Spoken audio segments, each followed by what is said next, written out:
Assalamualaikum dan selamat tengah hari. Saya Taufik Ismail, market analis daripada GKFX Prime. Jadi untuk video ini kita akan buat analisa dari segi teknikalnya untuk pergerakan market selama seminggu, dan kita akan memilih beberapa pasangan currency lah, major pair terutamanya, untuk melihat bagaimanakah pergerakan dalam masa seminggu untuk yang akan datang, untuk momentum atau movement currency tersebut lah, untuk kita mencari peluang untuk masuk posisi kita nanti. So first kali sebelum kita bermula dengan membuat analisa untuk currency lain, mari kita tengok dulu kepada USD index dulu.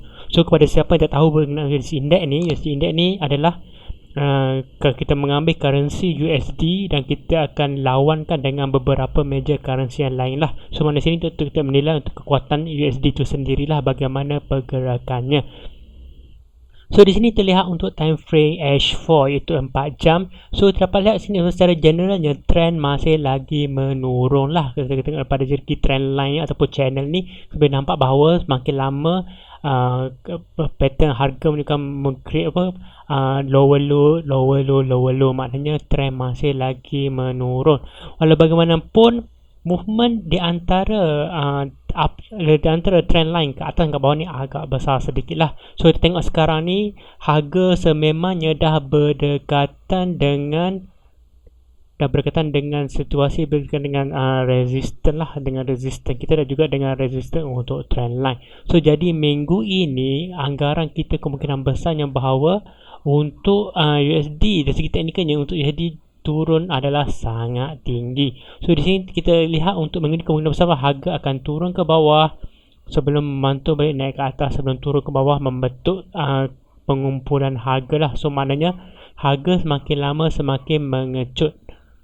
Untuk kita lihat dekat sini lah, tu ramalan kita untuk USD index kita pada minggu inilah. So maknanya sini kita dapat lihat bahawa kemungkinan besar harga USD semakin lama semakin lemah. Walau bagaimanapun support di sini, zone support ini merupakan zone support yang paling rendah dalam masa 2 tahun. So merupakan support yang sangat kuat. Tapi sekiranya harga dapat memecah turun ke bawah ni contohnya, so kemungkinan besar untuk harga terus turun dengan jauh ke bawah adalah sangat tinggi lah.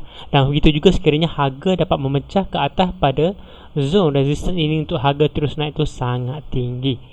So di sini bagaimanapun utama kita adalah kita nak bawa harga bermain dari segi berkumpul ataupun consolidating di dalam zone support resistance dan zone channel kita lah untuk sementara waktu ni, dan itu adalah kemungkinan kebalikan yang paling besar akan berlaku lah pada minggu ini. So itu adalah untuk momentum USD pada minggu hadapan. So maknanya momentum USD agak bercampur-campur lah untuk minggu akan datang, sehinggalah keluarnya menteri polisi yang lagi memberansakan daripada Federal Reserve lah untuk mengubah situasi tersebut. Kita pergi pada Euro USD pula. So untuk Euro USD di sini kita dapat lihat bahawa market more kepada uptrend. Kita dapat tengok di sini jelas nampak bahawa market semakin lama semakin meningkat, tetapi dengan momentum yang agak perlahan.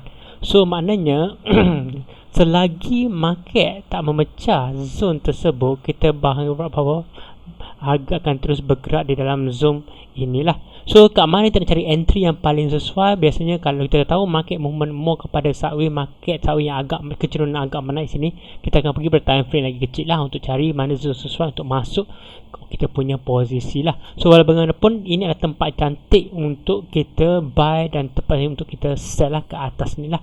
Overallnya itu adalah kita punya position kita, ataupun nak lebih cantik lagi, kemungkinan besar harga akan bergerak lebih kurang macam inilah. Ini adalah ramalan saya lah. So mana harga akan naik dan pantun terhadap zone resistance tersebut. Sebenarnya kita tahu zone resistance adalah zone resistance 2 tahun, ada puncak 2 tahun. Untuk memecahnya agak susah sikit, tapi sekiranya harga berpecah ke atas, so momentum untuk terus meningkat ke atas tu sangat tinggi lah. Sekiranya dia berpecah ke atas, so kemungkinan besar untuk terus naik tinggi tu sangat tinggi lah buat masa sekarang ni untuk Euro USD. GU pun lebih kurang sama juga, tapi berbeza sedikit sahaja, tapi overallnya lebih kurang sama sahaja pergerakan dia.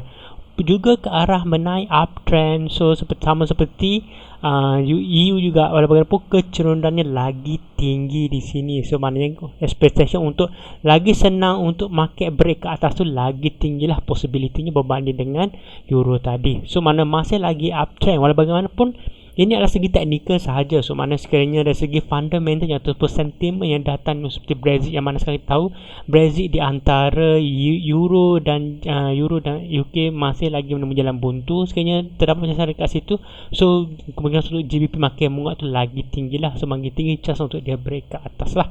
Tapi sekiranya makin teruk penyakit tersebut, so untuk dia turun ke bawah sebagai downtrend pun juga sangat tinggi. Tapi segi teknikalnya kita mau kepada uptrend lagi lah di sini. So maknanya apa kita nak buat, kita cari tempat untuk kita mencari buy lah, posisi buy kat mana tu. So mesti kita akan pergi pada time frame lagi kecil lah, biasanya untuk mencari posisi-posisi cantik untuk masuk order buy kita.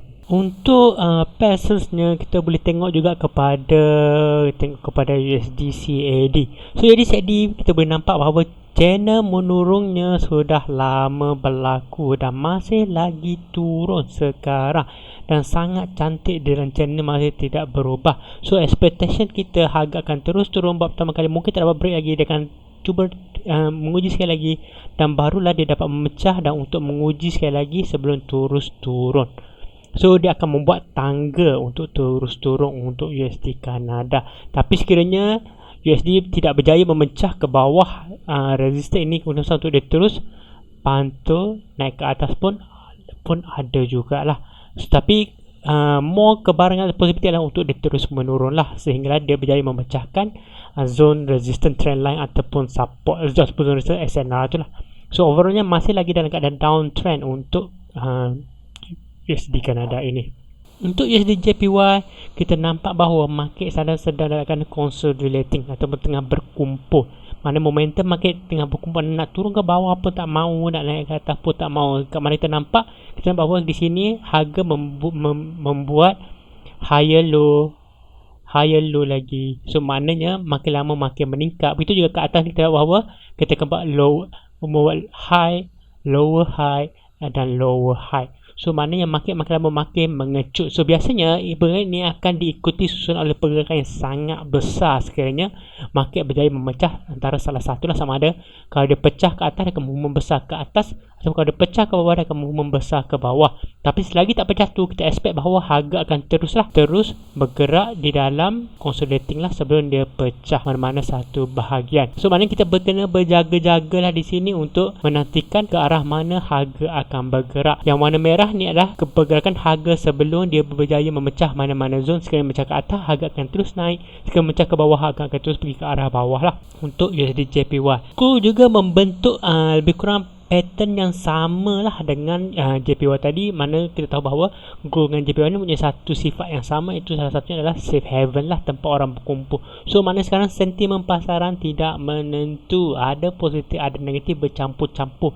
Sebab itulah market sekarang tengah berkumpul. So jadi sama jugalah untuk gold jugalah, mana kita expect harga akan terus berkumpul sehinggalah dia berjaya memecah mana-mana satu bahagian lah. Sekiranya dia pecah ke atas, so kita expect harga akan terus naik, dan sekiranya dia pecah ke bawah, kita expect harga akan terus turun ke bawah, mana-mana satu. Tu expectation kita. Tapi selagi tak pecah tu, kemungkinan harga akan terus berkumpul di dalam line support resistance SNR ni ataupun dalam segi trend line ni lah. Itu sahajalah buat sementara sekarang ni secara generalnya. Selagi kita tak confirm trend atas ataupun trend bawah, so kita kena berhati-hati sedikit dari segi perdagangan kita lah. So kita tahu untuk gold ni sekali dia pecah, movement dia boleh mencecah sekira 300 ke 400 pip dalam masa satu hari. Kadang sampai 700 pip pun pernah berlaku sebelum ni.